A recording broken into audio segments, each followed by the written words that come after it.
गांव के किनारे एक पुराने बरगद के पेड़ के नीचे राजू अपनी टूटी हुई बांसुरी बजा रहा था। उसकी धुन में एक अजीब सी कसक थी, जैसे वो आसमान से कुछ मांग रहा हो। माँ कहती थी, अगर दिल साफ हो तो फरिश्ते भी हमारी आवाज़ सुनते हैं। क्या सच में कोई मेरी आवाज़ सुनता है? बाजार का शोर। तभी वहां सेठ धनराज अपनी बग्गी से उतरा। उसने राजू को हिकारत से देखा। ए भिखारी, यहां शोर मत मचा, मेरा सर दुख रहा है। राजू चुपचाप वहां से उठ गया और जंगल की ओर चल दिया। वो जंगल जिसे लोग जादुई जंगल कहते थे, जहां परियों का डेरा था। बादलों के ऊपर परिस्तान में शहजादी मीरा अपने पंखों को फैलाए हवा में तैर रही थी। उसके हाथ में परिस्तान की सबसे कीमती जादुई मणि थी। ये मणि हमारे लोक की शान है। अचानक एक तेज आंधी आई और मणि उसके हाथ से फिसलकर धरती की ओर गिरने लगी। नहीं! जंगल में राजू एक नदी के किनारे बैठा था कि तभी पानी में कुछ छपाक से गिरा। नीला प्रकाश चारों ओर फैल गया। राजू ने पानी से वो चमकदार पत्थर निकाला। उसे छूते ही उसे एक अजीब सी शांति महसूस हुई। ये तो कोई मामूली पत्थर नहीं लगता। झाड़ियों के पीछे से सेठ धनराज, जो राजू का पीछा कर रहा था, उसने वो चमक देखी।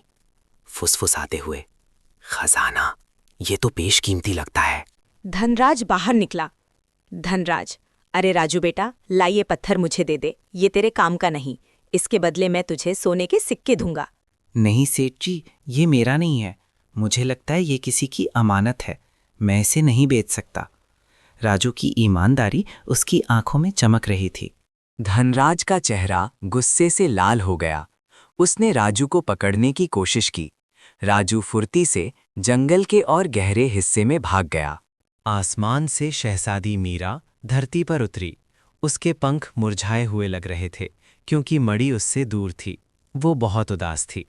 राजू भागते भागते एक प्राचीन गुफा के पास पहुंचा। वहां उसने एक रोती हुई सुंदर लड़की को देखा। राजू को लगा यही वो है। इससे पहले कि राजू कुछ कहता, धनराज वहां आ धमका। धनराज, अब कहाँ जाएगा? वो पत्थर मुझे दे। मीरा ने देखा कि एक छोटा बच्चा उस मणि को बचाने के लिए अपनी जान जोखिम में डाल रहा है। वो हैरान थी।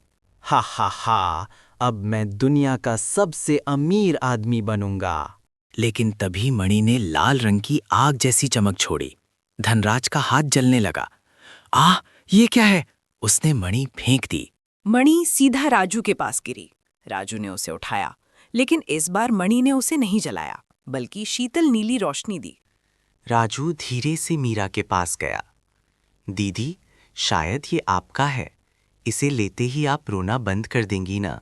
मीरा ने मणि ली। उसकी शक्ति वापस आ गई। तुम जानते थे ये कीमती है, फिर भी तुमने इसे नहीं बेचा।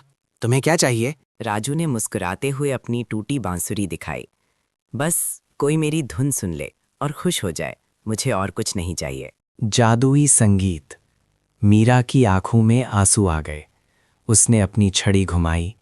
राजू की टूटी बांसुरी सोने की हो गई और उसके फटे कपड़े राजकुमार जैसे वस्त्र बन गए।